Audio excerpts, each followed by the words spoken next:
peut applaudir Jésus-Christ.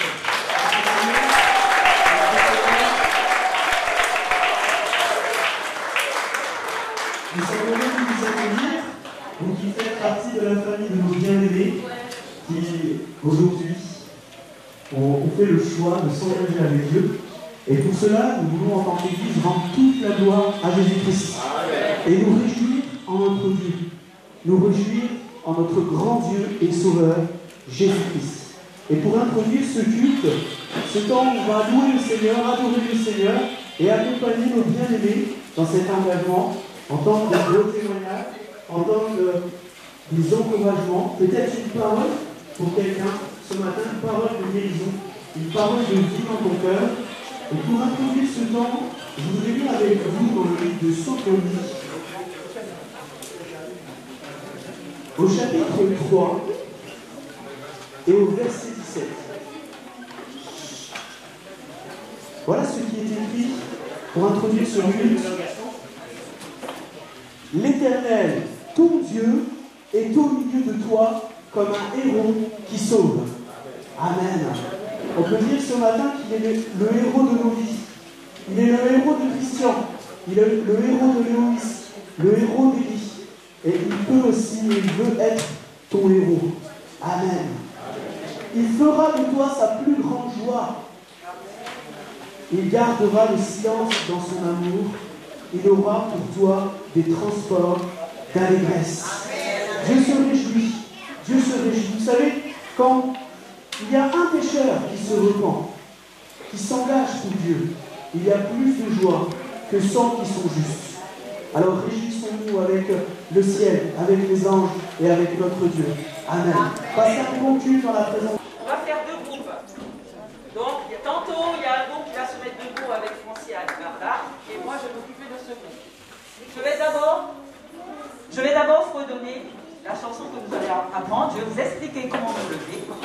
Et après, on fera tous ensemble. Vous apprenez très vite, ça, je le sais. On reprend derrière moi. On reprend derrière moi. Non, c'est bien enregistré. Attention. Baptisé.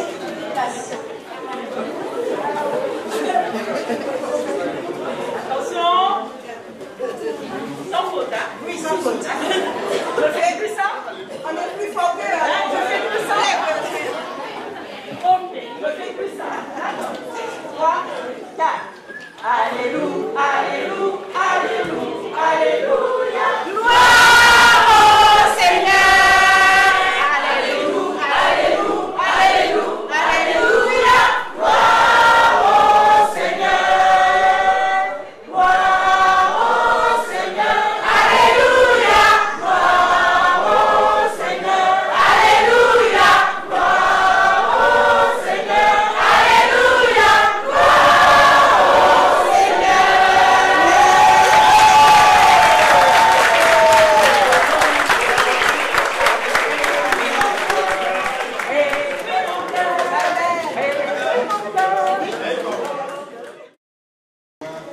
Que le Seigneur dépose dans le cœur de tous ceux et celles qui sont à la paix et à la voix du Saint-Esprit. Donc je voudrais partager quelques versets avec vous dans l'évangile de Jean, au chapitre 7, à partir du verset 37. La parole de Dieu nous dit: le dernier jour, le grand jour de la fête de Jésus, se tenant debout, s'écria: si quelqu'un a soif, qu'il vienne à moi et qu'il boive. Celui qui croit en moi, des fleuves d'eau vive couleront de son sein, comme dit l'Écriture. Il dit cela de l'Esprit que devaient recevoir ceux qui croiraient en lui, car l'Esprit n'était pas encore, parce que Jésus n'avait pas encore été glorifié. Amen. Amen. Cette parole, c'est une parole de vie. Et ce matin, c'est une joie pour nous d'accueillir nos Christian, Léoïs et Élie. Cette parole, elle est ce matin, elle s'accomplit parce qu'il nous dit tous ceux qui croiraient en lui. Et nous savons que Jésus est monté, effectivement, à la Pentecôte, qu'on va fêter bientôt. Il est bien monté dans les cieux et il est glorifié auprès de Dieu. Mais il a envoyé l'Esprit, justement, l'Esprit consolateur, nous dit la parole, pour que aujourd'hui tous les croyants puissent être unis dans la même puissance de l'Esprit de Dieu. Amen. Amen. Et c'est pour cela que nous voulons remercier le Seigneur, parce qu'il ne nous a pas laissés seuls.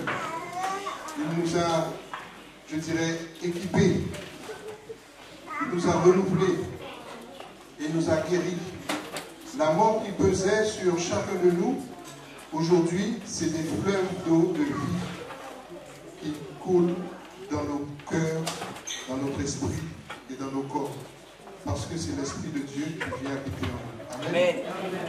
Alors pour cela, nous allons passer donc dans les rangs pour faire le service.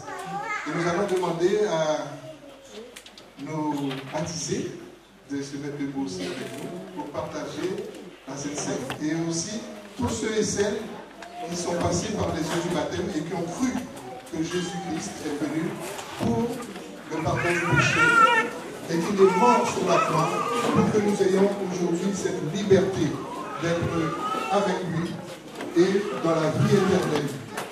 Et ça, c'est l'Esprit qui nous convainc. Alors que Dieu puisse convaincre les esprits de tous ceux et celles qui vont croire encore aujourd'hui par l'Évangile la puissance de Dieu. Amen. Mon Père, nous te bénissons, nous te remercions parce que ta parole s'accomplit chaque jour. Chaque jour, nous voyons des enfants, Seigneur, que toi,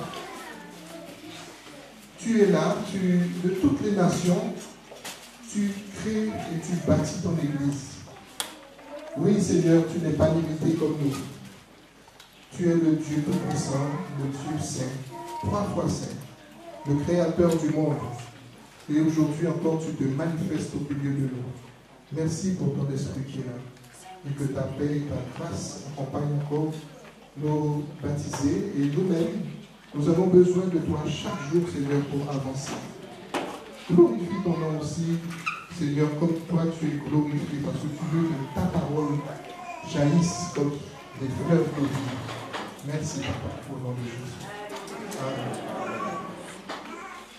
Seigneur, l'état de la foi dans le ciel, nous voyons aujourd'hui, Seigneur, merci pour ces trois frères, Seigneur, qui s'engagent avec toi. Seigneur, nous les recommandons dans la prière à la grâce de ton nom, de prier au Éternel, de les remplir, Seigneur, de ton Saint-Esprit, comme tu l'as dit dans le texte qui a été lu. Seigneur, des fleuves d'eau vive couleront de ton sein. Seigneur, merci parce que tu bâtis ton Église. Chaque jour, tu ajoutes des âmes, Seigneur, à ton Église que tu bâtis depuis 2000 ans. Et Seigneur, nous nous réjouissons, nous te disons merci, Seigneur.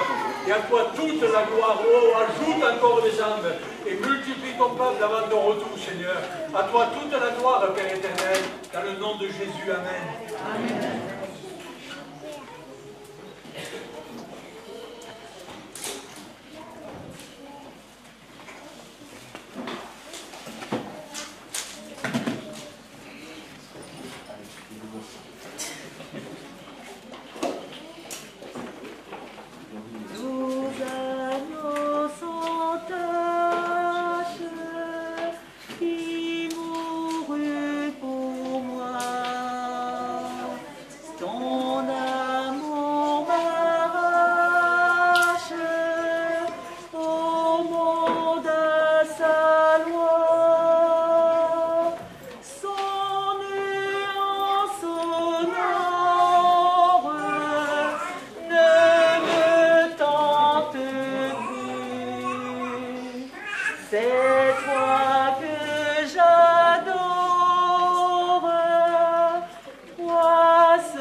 Parce qu'il y a encore 3 membres de ta famille qui se joignent à nous.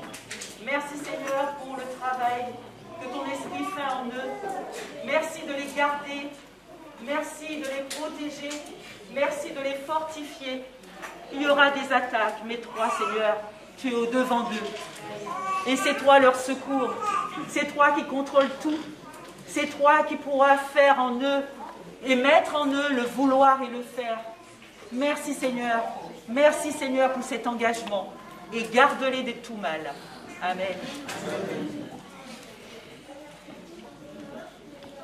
Je te dis vraiment merci Seigneur pour cette vie que tu nous as donnée, pour la ta vie éternelle qui aujourd'hui me permet d'être avec toi, d'avoir cru en toi Seigneur, de t'avoir accepté comme sauveur et Seigneur dans ma vie et de te suivre aujourd'hui. Certes, c'est vrai que des moments, il y a des hauts, il y a des bas, mais avec toi, nous faisons des exploits. Alors merci encore pour ta grâce, merci pour Élie, merci pour Christian et Eloïse, Seigneur. Sois glorifié pour eux, Seigneur Tout-Puissant.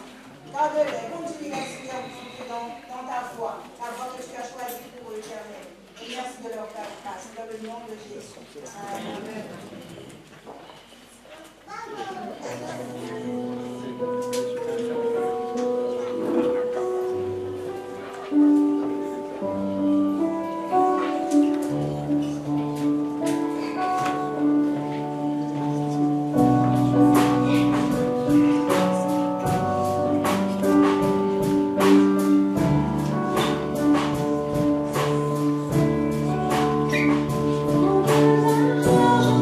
Yeah.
peu le cheval de Troie au milieu de tous ces Troyens-là, mais en fait, je n'étais pas si loin des supporters lensois.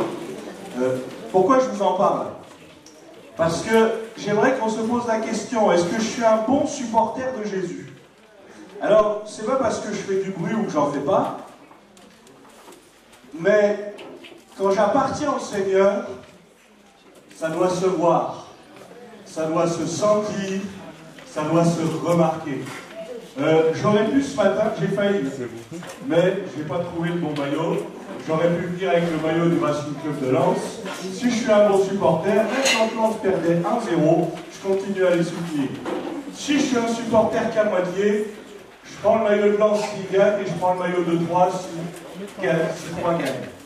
Ça, c'est pas être un bon supporter. Parce que je change d'équipe en fonction de ce qui m'arrange. Un supporter, c'est celui qui continue à supporter malgré tout. Et vous qui vous engagez aujourd'hui, c'est ce à quoi vous vous engagez.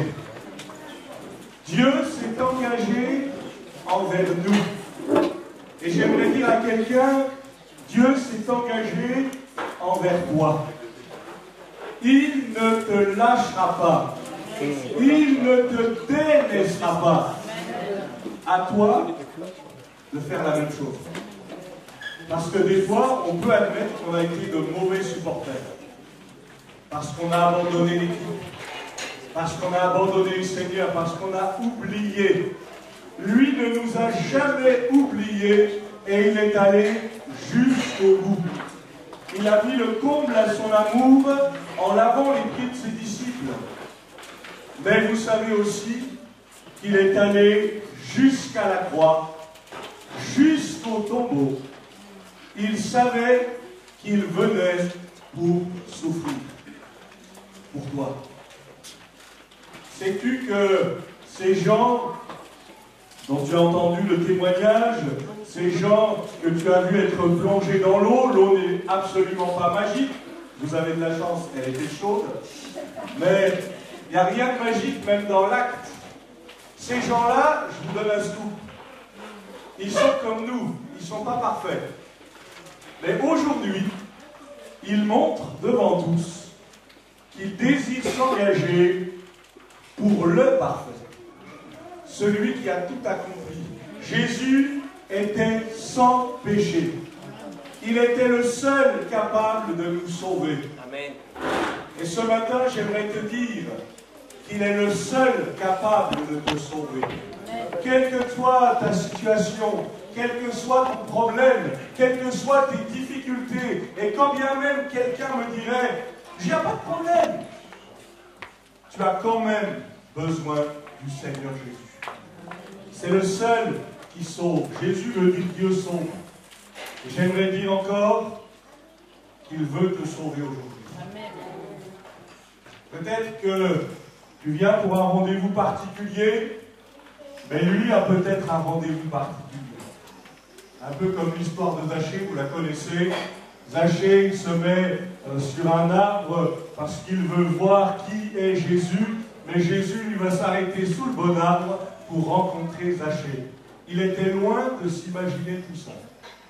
Et peut-être de dire ce matin, quelle grâce nous avons. Quelle grâce nous avons de lui appartenir. Dieu nous a fait grâce. Je voudrais faire une lecture avec vous dans Marc chapitre 10. Ce sera le verset 17. J'en profite pour vous donner les salutations de l'église de Troyes, Sainte-Saline. Par la grâce de Dieu, tout se passe plutôt bien. On est bien installé et on prend vraiment bien nos marques. Ça fait bientôt 1 an qu'on y est maintenant. Marc chapitre 10, le verset 17. Comme Jésus se mettait en chemin, un homme accourut et se jetant à genoux devant lui. « Bon maître, lui demanda-t-il, que dois-je faire pour hériter la vie éternelle ?» Jésus lui dit, « Pourquoi m'appelles-tu bon? Il n'y a de bon que Dieu seul. Tu connais les commandements, tu ne commettras point l'adultère, tu ne tueras point, tu ne déroberas point, tu ne diras point de faux témoignages, tu ne feras de tort à personne, honore ton père et ta mère. Il lui répondit, Maître, j'ai observé toutes ces choses dès ma jeunesse. Jésus, l'ayant regardé, l'aima et lui dit, il te manque une chose. Va, vends tout ce que tu as, donne-le aux pauvres, tu auras un trésor dans le ciel, puis viens et suis-moi. Mais affligé de cette parole, cet homme s'en alla tout triste, car il avait de grands biens. Jésus, regardant autour de lui, dit à ses disciples qu'il sera difficile à ceux qui ont des richesses d'entrer dans le royaume de Dieu. Les disciples furent étonnés de ce que Jésus parlait ainsi. Et reprenant, il leur dit, mes enfants, qu'il est difficile à ceux qui se confient dans les richesses d'entrer dans le royaume de Dieu. Il est plus facile à un chameau de passer par le trou d'une aiguille qu'à un riche d'entrer dans le royaume de Dieu. Les disciples furent encore plus étonnés et ils dirent les uns aux autres, et qui peut être sauvé? Jésus les regarda et dit, cela est impossible aux hommes, mais non à Dieu, car tout est possible à Dieu. Amen. Amen. Alors certainement que la plupart d'entre nous, nous connaissons bien ce récit. Et je voudrais insister sur quelques paroles que je viens de vous lire. Comment, que dois-je faire pour hériter la vie éternelle? Bien la saisir. Elle est offerte à tous. N'attendons pas d'être parfaits, ça n'arrivera pas. Ça ne veut pas dire qu'on ne peut pas s'améliorer, mais il ne faut s'améliorer surtout avec l'aide de Dieu, parce que combien de fois nous avons dit, je vais changer, je vais arrêter ceci, je vais commencer cela. Combien de fois nous avons eu tous les 31 décembre de bonnes résolutions que nous avons oublié le premier? Combien de fois nous avons dit à notre épouse ou à notre époux ou à nos enfants, ça y est, c'est terminé, plus de ceci, ou je dirais encore, ces mots qu'on a peut-être tous prononcés un jour, j'arrête quand je veux. À partir du moment où on commence à dire ça, on a déjà perdu. Pourquoi? Parce que l'esprit est bien disposé. J'ai de la bonne volonté, mais la chair, elle est faible. Et si je ne combats pas la chair, je peux avoir toutes les meilleures idées qui soient, je ne gagnerai pas. Si je combats tout seul, je ne gagnerai pas. Mais peut-être de dire tout simplement, il te manque une chose. Combien de fois le Seigneur Jésus a pu dire à l'un ou à l'autre, mais tu n'es pas loin du royaume de Dieu. Mais ne pas être loin, c'est ne pas encore y être. C'est comme si on disait à quelqu'un qui fait une course, ben, c'est dommage, tu n'étais pas loin, il te restait 10 mètres, il te restait 100 mètres. Mais parce que tu ne l'as pas fait, tu n'as pas gagné. Et peut-être que le Seigneur Jésus est en train de dire à quelqu'un ce matin, mais tu n'es pas loin. Mais il faut aller au bout. Et vous l'avez dit dans vos témoignages, Pierre l'a dit également tout à l'heure, le baptême, ce n'est pas la fin de la course. C'est le début. C'est le début de l'engagement avec Dieu. Et frères et sœurs, je vous parlais d'être supporter. Vous savez que Jésus nous supporte. Et qu'il est courageux de le faire. Il n'est pas courageux, il nous aime tout simplement. Mais Jésus est capable de tout supporter, parce qu'il a tout supporté à la croix. Jésus est capable de relever même celui qui pense ne plus être capable d'être relevé. La preuve, c'est que celui dont on parle, Jésus, est celui qui redonne même la vie aux morts. Il peut le faire dans ta vie. Il peut le faire dans ton foyer. Mais n'utilisons pas le Seigneur Jésus comme une roue de secours. Certains ont pris cette habitude-là. J'ai un problème, je claque des doigts, croyant que ça va marcher. Le Seigneur il use de patience, voulant qu'aucun périsse, mais que tous soient sauvés. Et peut-être de dire tout simplement ce matin, eh bien je veux saisir cette grâce, mais je veux surtout garder cette grâce. Je ne veux pas simplement rencontrer Jésus sur le chemin. Je veux marcher avec Jésus sur le chemin. Je veux demeurer avec lui sur ce chemin. Jésus ne nous lâchera jamais la main. Mais nous pouvons lâcher sa main. Jésus, comme je le disais, a été jusqu'au bout. Il aurait pu abandonner. D'ailleurs, vous vous souvenez certainement que dans le jardin, Jésus va dire, mais si c'est possible que cette coupe, elle s'éloigne de moi. C'est une coupe de souffrance. Il sait ce qu'il attend à la croix. Il a souffert physiquement. Il a souffert spirituellement. Il a souffert moralement. Pour toi, comme pour moi. Mais il va dire dans sa prière, toutefois, non pas ce que je veux, mais ce que toi tu veux, puisqu'il s'adresse à son Père. Dieu veut que tous les hommes soient sauvés. Mais j'aimerais vous dire que ce n'est pas parce qu'il le veut que cela arrivera. Non, parce que tout lui est soumis, et pourtant, il nous laisse le choix. Veux-tu être sauvé? Veux-tu être guéri? Veux-tu être délivré? Il laisse le choix à bon nombre d'entre nous. Et si vous êtes un peu comme moi, ben des fois quand on entend ça, qu'est-ce qu'on fait? On cherche des excuses. C'est la faute d'un tel, c'est la faute d'une telle, c'est la société, si j'en suis là, c'est telle ou telle situation. Mais ce que Jésus fait, c'est qu'il nous amène à regarder face à ce miroir qu'est la parole de Dieu. Et là, il n'y a plus grand-chose à dire. Parce que Jésus, lui, nous connaît parfaitement. Dans l'histoire, il est dit que Jésus va regarder cet homme et qu'il va l'aimer. Ça nous montre quoi? Ça nous montre que nous pouvons être imparfaits. Ça nous montre que nous pouvons même être quelqu'un de bien, parce que Jésus ne va pas reprendre cet homme dans le fait qu'il respecte les commandements. C'est sans doute vrai, sinon je pense qu'il l'aurait dit. Mais ce n'est pas ça qui le sauve. Jésus va le regarder et il va l'aimer. Comme quand il te regarde, il t'aime. Il nous connaît parfaitement. Il nous connaît même mieux que nous-mêmes. Qui que nous soyons. Et quand il nous regarde, malgré tout, il nous aime. Mais avec l'amour de Dieu, et c'est vrai que parfois on a eu cette habitude, c'est pas le cas ici, mais dans certaines églises, d'écrire Dieu est amour et ça excuse tout. Non. Parce que Dieu est amour, mais Dieu est juste. Il a accepté de mourir à notre place. Ce n'est pas parce qu'il nous aime que nous sommes sauvés. C'est quand nous acceptons son amour. Je sais que Dieu m'aime. Et vous savez sans doute que Dieu vous aime. Mais si vous n'acceptez pas son amour en vous, ça ne change rien. Ça ne vous donne pas accès à la grâce et ça ne vous donne pas accès au salut. Il te manque une chose.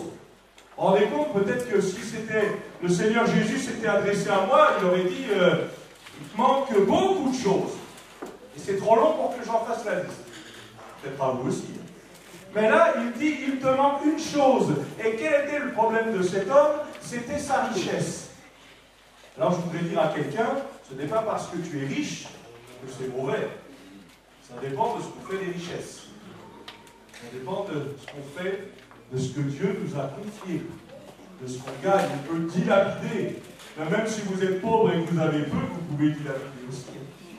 Combien d'hommes, de femmes, moi je pense à mon grand-père avant qu'il se convertisse, au moment où il avait la paye, le jour suivant, il allait tout passer dans le loto. Et ma grand-mère, elle attendait la paix parce qu'il y avait ma maman avec ses frères et sœurs, ils étaient 11. Donc il fallait nourrir tout le monde, mais il n'y avait pas de quoi nourrir tout le monde. Je pense à cet homme qui, tous les 26 du mois, lorsque je travaillais dans un tabac-presse, venait et dilapidait toute sa paix. Il venait de la toucher, je le savais. Tous les 26, je le voyais. Et tous les 26, je lui disais, j'espère que tu as quand même pensé à ta famille. Quand je me permettais de le faire, je le connaissais, et les patrons ne m'en empêchaient pas. Mais il dilapidait tout. Je dis, tu meurs de tout finalement. En plus, on connaissait les techniques. On savait qu'il avait déjà perdu, et même en lui disant, il continuait à jouer. Ça nous parle des faux espoirs. Combien d'entre nous, on a placé notre vie parfois entre les mains de gens qui nous ont trahis? Combien de gens parmi nous, on a placé nos richesses dans des choses qui ne nous ont rien rapporté, et même on continue à payer la facture. Mais quand Jésus vient, lui, qu'est-ce qu'il fait? Il prend toutes nos fautes, il prend toutes nos douleurs, Il paye à notre place. Il a payé aussi pour toi. Mais il faut saisir la grâce. Oui, Jésus va le regarder, il va l'aimer. Alors le problème de cet homme, c'est son argent. Et il faut qu'il fasse un effort. Ce n'est pas parce qu'il va donner tout son argent aux pauvres que cela va le sauver. Mais pourquoi? Parce que son argent, à lui, l'empêche d'appartenir pleinement à Dieu. Il compte plus sur son argent que sur toute autre chose. Et c'est là où Dieu peut mettre le doigt sur quelque chose dans nos vies. Il peut dire, mais toi, ton problème, ce n'est peut-être pas ton argent. Il va dire à Abraham, prends ton fils, celui que tu aimes, et offre-le-moi en sacrifice. Pourquoi? Parce qu'il veut vérifier que Abraham aime plus Dieu que toute autre chose. Et je vous rassure, pour ceux qui ne connaissent pas l'histoire, Abraham va aller, il va prendre son fils, il va le ligoter, et au dernier moment, Dieu va arrêter les choses, et il va pourvoir. Pourquoi? Parce que Abraham a obéi. Il n'aurait pas permis que Isaac meure. C'était le fils de la promesse. Mais parfois, Dieu dit, tu proclames que tu es supporter, que tu me supportes. Va falloir que tu me le prouves par tes actes. C'est ce qu'il nous dit chaque jour. Parce que Dieu regarde au cœur. Dieu ne regarde pas simplement à ma parole. Dieu va s'intéresser à mes actes. Dieu va regarder à ce qui pourrait paraître plus important pour moi que toute chose. Vous savez, je fais très attention quand on chante certains chants, même quand je lis certaines paroles, parce que quand on dit au Seigneur, je te donne tout, mais qu'à la moindre occasion, on préfère autre chose que passer un temps avec lui, là, il faut se poser les bonnes questions. C'est un peu comme quelqu'un qui nous dirait, j'aime beaucoup ma famille, surtout quand je suis en déplacement. Ça arrive, ça. Ça arrive. Combien d'hommes, de femmes remplissent leur agenda de choses pas si utiles que ça, permettez-moi de le dire parfois, complètement inutiles, pour ne pas assumer la responsabilité. Vous savez, si vous voulez une excuse pour ne pas être à l'église, pour ne pas passer du temps avec Dieu, c'est facile. On trouvera toujours. Et on trouvera même toujours à justifier. Mais quand je m'engage avec Dieu, il faut que ce soit du sérieux. Je ne me suis pas engagé à moitié. Pourquoi? Parce que lui ne s'est pas engagé à moitié. Lui, il a tout donné.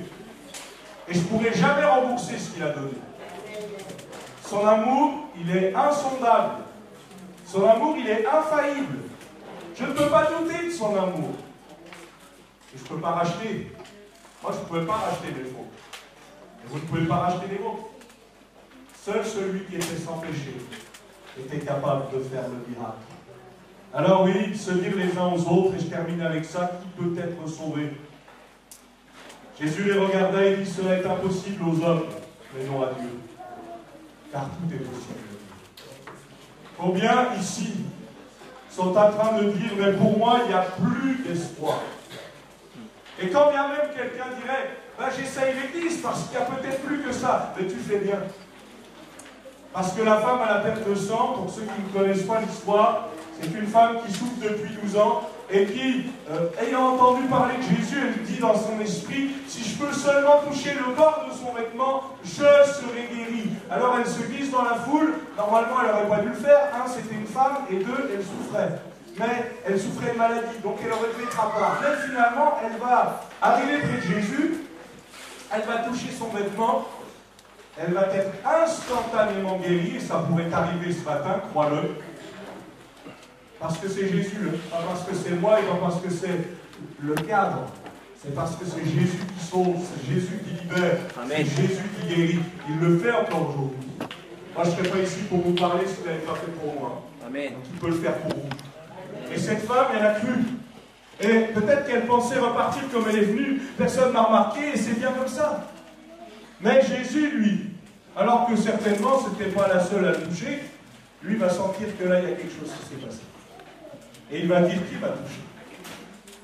Et cette femme, devant tous, va pouvoir témoigner de ce que Jésus a fait. Je pense à vous. Et merci au groupe de chant qui nous a accompagnés. Merci à Franciane. Je pensais à plusieurs. Pendant que je vous regardais, je pensais à votre histoire.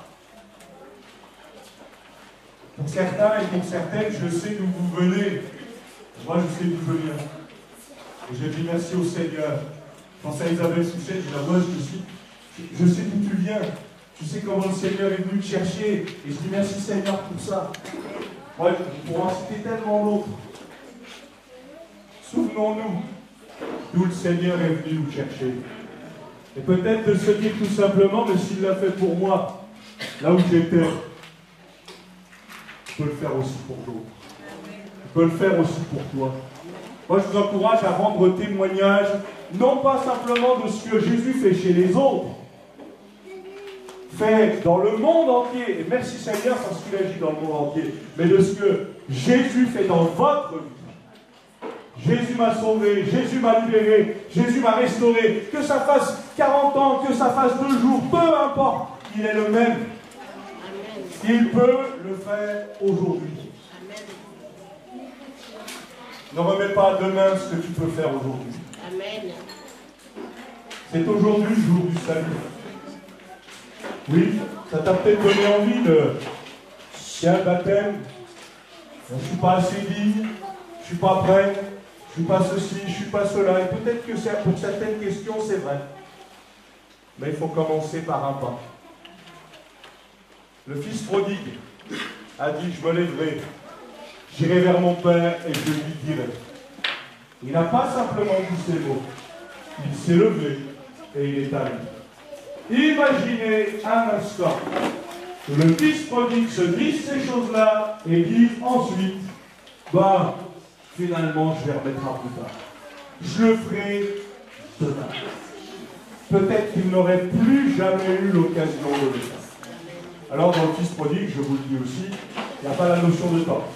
Je ne sais pas combien de temps il a pris pour revenir et autres. Mais ce qui est sûr, c'est que ce qu'il a dit, ce qu'il a pensé et réfléchi, il l'a fait. Et c'est ça qui l'a sauvé. C'est parce qu'il s'est approché de son Père. Un Père qui t'aime. Un Père qui te connaît et qui t'aime quand même. Un Père qui t'accueille. Un Père qui te restaure. Un Père qui te remplit.